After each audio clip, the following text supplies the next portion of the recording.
Hello friends and welcome back to a new vlog. बच्चों के चल रहे हैं एग्ज़ाम, काफ़ी कम टाइम मिलता है बैठ के बात करने का। लेकिन आज नीर सच में बहुत इंपॉर्टेंट बात बताना चाहता था, अपने एग्जामिनेशन हॉल का हाल। तो डिनर मैंने पहले ही बना दिया था क्योंकि बातें अगर स्टार्ट हुई तो ख़त्म होने का नाम नहीं लेती।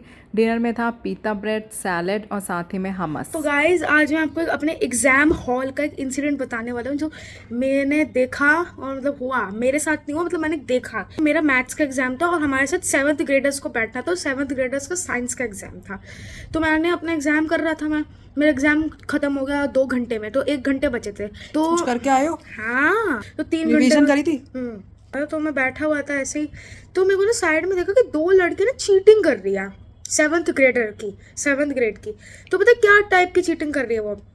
क्वेश्चन पेपर होता है ना, उस पे सारे क्वेश्चंस के आंसर लिख के अपने क्वेश्चन पेपर एक्सचेंज कर रहे हैं। ये चीटिंग चल रही है उनकी है। तो आप मैंने बीच में उनकी पढ़ते तरफ हो? देखा तो उन्होंने मेरी तरफ देखा और बोला मुझे क्यों देख रहे हो, हमें क्यों देख रहे हो? मैंने बोला ये क्या कर रहे हो तुम? तो बोलो देख, अपना ध्यान रख। फिर मैंने देख लिया सामने, मेरे को लगा कि मैं मैम को बता दूं। इन्विजिलेटर तो होते हैं ना। मैम मेरे को खुद बोल देगी आप अपने हाँ, आप क्यों देख रहे हो? हम्म।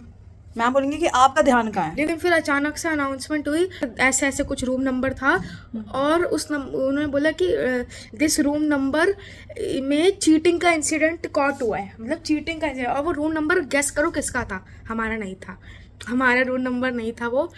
हमारी पूरी बॉयज़ के जितने भी क्लास में थे, मैं, मेरे 4 और दोस्त, तो हमने बोला कि हम तुम्हारी कंप्लेंट करते, क्योंकि उनको पता था, मैंने उनको बता दिया कि ये और था।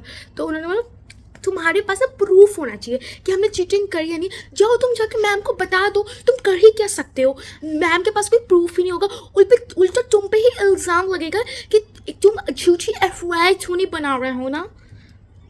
ये मेरा एक क्वेश्चन है कि आप सब इस पंगे में पढ़ क्यों रहे हो? क्योंकि हमें कंप्लेंट करने, उनको एक्स्ट्रा नंबर मिलेंगे ना उनको। फिर टीचर्स कंपेयर करती है 7th ग्रेडर्स के आपको इतने मिल गए, आप कितने कम है। उन्होंने जो नंबर गेन किया वो चीटिंग के नंबर है।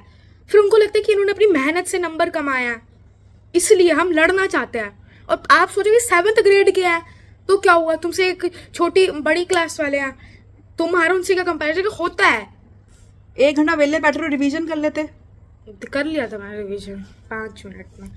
अब सुनो तो एग्जामिनेशन हॉल में चुप्पी लगा के बैठी जाती है। फिर कोई कैमरे भी लगे होते हैं क्या आपकी क्लास में? हाँ, शायद हिडन कैमरास। तो कैमरेज में तो आ ही जाएगा अगर ऐसा अब कुछ। पता नहीं, वो सबसे कोने में बैठे थे, क्या पता उसका कैमरे में ये ना है कि आप ऐसे ऐसे कर रहे हो, आप ऐसे ऐसे जो कर रहे हो वो ना आ जाए कैमरे में।